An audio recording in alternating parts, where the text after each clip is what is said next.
सी की इस क्लास में आज मैं आपको बताने वाला हूँ कैसे आउटपुट फंक्शन काम करते हैं। अब हमारा ये बेसिक सा कोड है सी का, और इस कोड में मैंने प्रिंट एफ फंक्शन का यूज़ किया हुआ है। इस फंक्शन का ही काम है स्क्रीन पर आउटपुट करवाने का। मतलब इस फंक्शन के अंदर मैं जो भी लिखता हूँ, जैसे मैंने लिखा है हेलो दुनिया, तो ये जो लिखा है इसको कहते हैं string, collection of multiple words called string. मतलब स्ट्रिंग की ये डेफिनेशन है, मतलब शब्दों के समूह को स्ट्रिंग कह सकते हैं। अब मैं अगर प्रिंटफ फंक्शन के अंदर कुछ भी स्ट्रिंग्स लिखता हूँ डबल इन्वर्टेड के अंदर, तो उसको आउटपुट करने का काम किसका हुआ?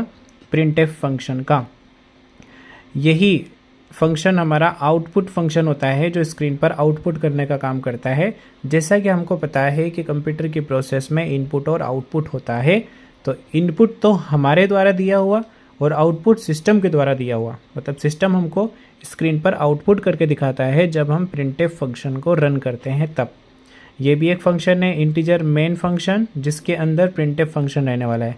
अब आप लोग ये सोच रहे होंगे कि ये हर चीज़ है, जैसे प्रिंटफ लिखा, रिटर्न 0, ये सब मेन के अंदर ही क्यों लिखा जाता है? क्योंकि मेन फंक्शन ही हमारा एक इम्पोर्टेंट एरिया होता है जिसके अंदर हम हमारा कस्टम कोड या खुद का कोड लिख सकते हैं। हमको अगर कोई कोड चलाना है, जब मैं इस फाइल को एग्जीक्यूशन के लिए डालूंगा तब कंपाइलर डायरेक्ट मेन फंक्शन के अंदर एग्जीक्यूट होगा, मतलब मेन फंक्शन को ही चलाएगा, और मेन फंक्शन के अंदर जो भी पार्ट हमने लिख रखा होगा, जो भी कोड लिख रखा होगा, उसको चलाने का काम हमारा कंपाइलर करेगा, और ये मेन फंक्शन हमारा एग्जीक्यूट करेगा इन सबको। अब जो प्रिंटफ फंक्शन होता है इसको हम मल्टीपल टाइम कॉल कर सकते हैं। मतलब इसके नीचे वापस से, फिर वापस से दिखाता हूँ। जैसे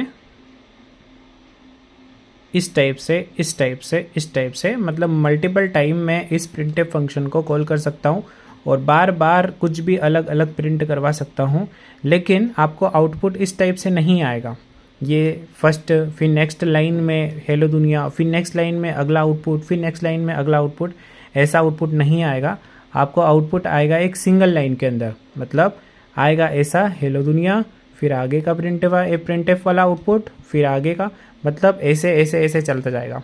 अगर मुझे नई लाइन में शिफ्ट करना है तो हर प्रिंट होने के बाद मैं यहाँ से अपने प्रिंट को नई लाइन में शिफ्ट करूँगा विद दी \n। \n का यूज़ करते हैं हम लोग नई लाइन में शिफ्ट करने के लिए। अब ये प्रिंट कर देगा और अगले प्रिंटफ का जो आउटपुट आएगा वो नई लाइन से आएगा। एंड अगर मैंने यहाँ पर वापस से \n नहीं लगाया है तो फिर ये वाला जो आउटपुट है वो इसके जस्ट आगे आएगा। ये वाला जो आउटपुट है ये जस्ट इसके आगे आएगा। \n लगाकर हम नई लाइन में आउटपुट को दिखा सकते हैं, और प्रिंटफ फंक्शन का यूज़ काफ़ी ईजी है। Thank you.